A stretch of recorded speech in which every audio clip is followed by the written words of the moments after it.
بسم اللہ الرحمن الرحیم۔ السلام علیکم اور آپ سب کو رمضان مبارک۔ اور ہندوستان کی عوام اس حالات سے آپ واقف ہیں کہ کس طرح ہندوستان میں جو گورنمنٹ ہے، جو بی جے پی اختیار میں ہے، وہ ڈیموکریسی کو کس راہ پر لے جا رہی ہے۔ جو ڈیموکریسی ہے جس کے چار بنیاد ہیں، جس کے چار پلرز ہیں، لیجسلیچر، ایگزیکیوٹیو، جوڈیشری، میڈیا، ان چیزوں کو کس کے لیے استعمال کیا جا رہا ہے اور کس راہ پر ہندوستان کی ڈیموکریسی کام کر رہی ہے۔ آج کے حالات سے آپ واقف ہیں۔ ہندوستان میں آج تک اس طرح کا ماحول نہیں تھا کہ اپنے حق کے لیے، اپنے انصاف کے لیے جو لوگ رکے ہوئے تھے، جو لوگ احتجاج کر رہے تھے، ان کے خلاف UAPA کا ایکٹ لگایا جائے گا۔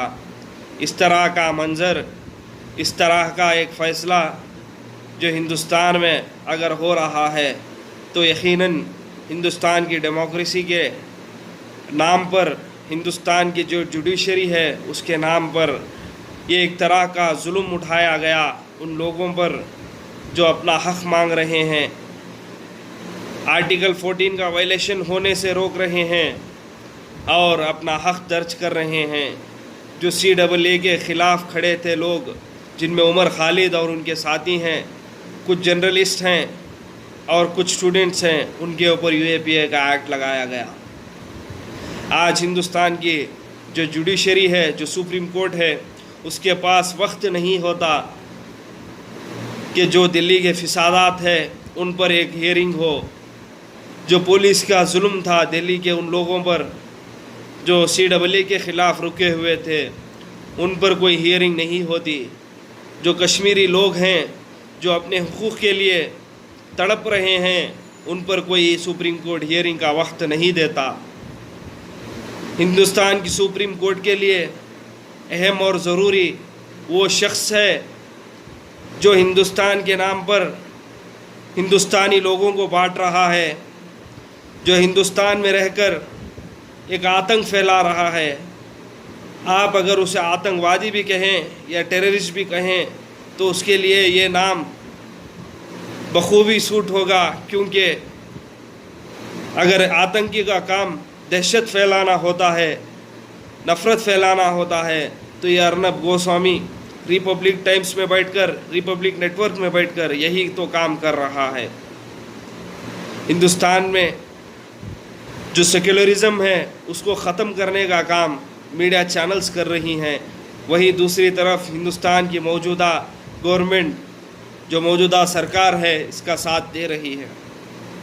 ایک فیسزم کا جو ایگزامپل بناتے ہوئے جو موجودہ گورنمنٹ چل رہی ہے، اس سے آپ واقف ہو سکتے ہیں کہ کس طرح جو لوگ، جو اسٹوڈنٹس، جو جرنلسٹ اپنا حق مانگ رہے ہیں، ان پر UAPA کا ایکٹ لگایا گیا، اور جو لوگ، جو سپاہی BJP کے جو جوکرز، جو ہندوستان کی جو سیکولرزم ہے اس کو ختم کرنے کے لیے کس طرح کی بیان بازی کر رہے تھے، کس طرح کی ہیٹ سپیچز دے رہے تھے۔ جب دلی کے فسادات شروع ہوئے اس سے ایک دن پہلے جو کپل مشرا BJP کا MLA کینڈیڈیٹ ہے، اس نے BJP کے جو وزیر اعلیٰ ہیں، ان کے انڈر جو پولیس آتی ہے، ان پولیس والوں کے سامنے کھڑے ہو کر کہا کپل مشرا نے، اگر یہ احتجاج خالی نہیں ہوئے CAA کے تو ہم اس کو خالی کرنے کے لیے کوئی دوسرا طریقہ استعمال کریں گے، ہم کوئی دوسرا طریقہ، دوسرا ہتھ کنڈا اپنائیں گے اور یہ لوگ خود ذمہ دار ہوں گے اس کے۔ کیا یہ الفاظ کافی نہیں تھے دلی کے فسادات بھڑکانے کے لیے؟ تو دوسری طرف انوراگ ٹھاکر جو BJP کا MP ہے، وہ ڈائس سے کھڑے ہو کر کہتا ہے کہ دیش کے غداروں کو گولی مارو سالو۔ کیا یہ الفاظ کافی نہیں ہیں دنگے بھڑکانے کے لیے؟ اس کے باوجود بھی ان اسٹوڈنٹس، ان جرنلسٹوں پر UAPA کا ایکٹ لگایا جاتا ہے، پری میڈیٹیشن کا، سیڈیشن کا چارج لگایا گیا۔ کیا یہ ہندوستان کی ڈیموکریسی اس راہ پر کام کر رہی ہے؟ جوڈیشری سسٹم اس کے لیے بنایا گیا ہے کہ جو موجودہ سرکار ہے اس کے اشاروں پر کام کریں. اور آپ دیکھ سکتے ہیں کہ جسٹس مرلی دھرن کا جو ٹرانسفر کیا جاتا ہے کیونکہ وہ حق کہہ رہے ہوتے ہیں, کیونکہ وہ حق کے فیصلے دیے. انہوں نے کہا کہ ان پولیس والوں پر کارروائی ہوگی جو دلی فسادات میں دوشی پائے جائیں گے. ان کا ٹرانسفر, ان کا تبادلہ کر دیا جاتا ہے. اور جو جسٹس گوگیا ہے اس کو ایم پی کی سیٹ سے نوازا جاتا ہے, راجیہ سبھا کی ٹکٹ دیا جاتا ہے, سیٹ دیا جاتا ہے. کیونکہ ہمیں آج افسوس ہوتا ہے کہ ایسا ایک جسٹس جس کے انڈر اس طرح کے 3 اہم فیصلے ہوتے ہیں, بابری مسجد کا فیصلہ ہوتا ہے, رفیل ڈیل کا فیصلہ ہوتا ہے, ایسے جج کو ایک ایم پی کا ٹکٹ دیا جاتا ہے, تو اس کا جو سوچ ہے وہ کس راہ پر جائے گی آپ خود اندازہ لگائیں. یہ گیو اینڈ ٹیک پالیسی کا کام ہو رہا ہے. آج ہندوستان کی عوام کو ایک ڈائیورٹ کرنے کا جو کام میڈیا کر رہی ہے, آپ خود اندازہ لگائیں کہ آج سوشل میڈیا کے ذریعے, فیس بک کے ذریعے کس طرح کے ویڈیوز دیکھنے کو مل رہے ہیں کہ جو مسلمان, جو لاچار, جو مجبور شخص اپنی زندگی چلانے کے لیے, اپنا گھر بار چلانے کے لیے ایک ٹھیلا ڈال کر, ایک منڈی ڈال کر جو ویجیٹیبل سیل کر رہا ہے, اس کے پاس کچھ RSS کے گنڈے, کچھ نامرد جا کر ظلم کرتے ہیں اور کہتے ہیں کہ تم ویجیٹیبلس یا دوسرا سامان نہیں بیچ سکتے کیونکہ تم لوگ کرونا وائرس جیسی مہاماری پھیلا رہے ہیں. اور ان ہندو لوگوں سے کہا جاتا ہے جو دوسری طرف ٹھیلا لگائے کھڑے ہوتے ہیں کہ تم ادھر سے ایک بھگوا جھنڈا ٹھہراؤ تاکہ لوگ تمہارے سے خرید و فروخت کریں. کیا یہی ہندوستان کی ڈیموکریسی ہے؟ یہی سیکولرزم ہے؟ کیا یہی موجودہ سرکار جو نیو انڈیا کی بات کر رہی تھی, کیا یہی وہ نیو انڈیا ہے؟ اگر آپ اپنی بات سے مطمئن ہیں, اگر آپ اپنی بات پر اٹل ہیں کہ مسلمان سے خرید و فروخت نہیں کریں گے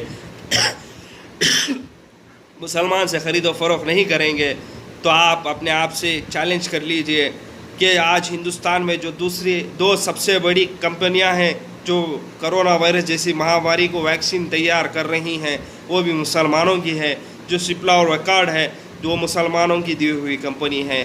آج ہندوستان میں مسلمان ہندوستان کے لیے اس بہتر حد تک کام کر رہا ہے کہ آپ یہ چھوٹے چھوٹے مثال دیکھ سکتے ہیں کہ لولو گروپس آف چیئرمین یوسف علی نے 35 کروڑ کا جو فنڈ دیا تھا وہ ہندوستانیوں کے لیے دیا تھا, جس میں ہندو, مسلمان, سکھ, عیسائی سارے لوگ آئیں گے, نہ کہ صرف سلیکٹیو کمیونٹی کا لوگ آئے گا کہ آپ اس سے فائدہ اٹھایا جا سکے. تو ہندوستان میں جو سیکولرزم ہے اس سیکولرزم کو کام کرنے کے لیے بہت ہی بے حد اہم ضرورت ہے, نہ کہ ان میڈیا چینلز کے جیسے دلے جو ارنب گوسوامی ہے اس کو جو ضروری اہم توجہ دے کر جو سپریم کورٹ کی ہیئرنگ کا پٹیشن دیا گیا یہ سراسر بے بنیاد ہے, کیونکہ یہ حق نہیں رکھتا. اگر یہ صحیح رہتا, اگر یہ صحیح حق پر جرنلزم کرتا تو ہندوستان کی عوام اس کے ساتھ کھڑے ہوتی. اور جو اس کے اوپر اٹیک ہوا اس کا ہم کنڈیم کرتے ہیں. یقیناً جو جرنلزم کرتا ہے اس کا کام ہوتا ہے صحیح نیوز پھیلانا اور سیکولرزم پھیلانا. افسوس ہے یہ دونوں چیز اس کے پاس نہیں ہے, لیکن اس کے اوپر اٹیک جو ہوا اس کا ہم کنڈیم کرتے ہیں. اور جو ہندوستان کی جو گورنمنٹ ہے, جو جوڈیشری ہے, اس سے امید کرتے ہیں کہ وہ حق کے فیصلے سنائے گی. اور جو اسٹوڈنٹس اور جرنلسٹ پر UAPA کا ایکٹ لگایا گیا, پری میڈیٹیشن کا جو چارج لگایا گیا, اگر وہ صحیح ہے تو ان لوگوں پر بھی اس طرح کے کیسز لگائے جائیں جو پری میڈیٹیشن کا جو کام اپنے آپ میں ثبوت دیتے ہوئے کرتے ہیں, جو اسپیچز دیتے ہیں, جو ہیٹ اسپیچز دیتے ہیں اور جو ہیٹ سلوگنس لگاتے ہیں, اس کے ذریعے جو وائلنس کریٹ ہوا ان کے اوپر بھی UAPA کا ایکٹ لگایا جائے. اور میں ان میڈیا چینل سے بھی کہنا چاہوں گا کہ تم کب تک اپنی زندگی ڈر کر گزارو گے, کب تک اپنے آقاؤں کے تلوے چاٹو گے, کب تک اس سیکولر ہندوستان کو بانٹو گے. اگر تم میں ہمت ہے, اگر تم میں یہ سیکولرزم کا جو الفاظ ہے وہ باقی ہے تو تم حق کی نیوز پھیلاؤ. ہمیں معلوم ہے تمہیں اس بات کا ڈر ہے کہ اگر تم اس موجودہ گورنمنٹ کے خلاف آواز اٹھاؤ گے تو تم پر CBI کی ریڈ ہوگی, تم پر جھوٹے مقدمات چلائے جائیں گے, تم پر کیسز فٹ ہوں گے. اگر تم میں ذرہ برابر بھی ان کے خلاف لڑنے کا عزم ہے تو تم آگے بڑھو، ہندوستان تمہارے ساتھ ہے، ہندوستان کی عوام تمہارے ساتھ ہے۔ شکریہ، السلام علیکم۔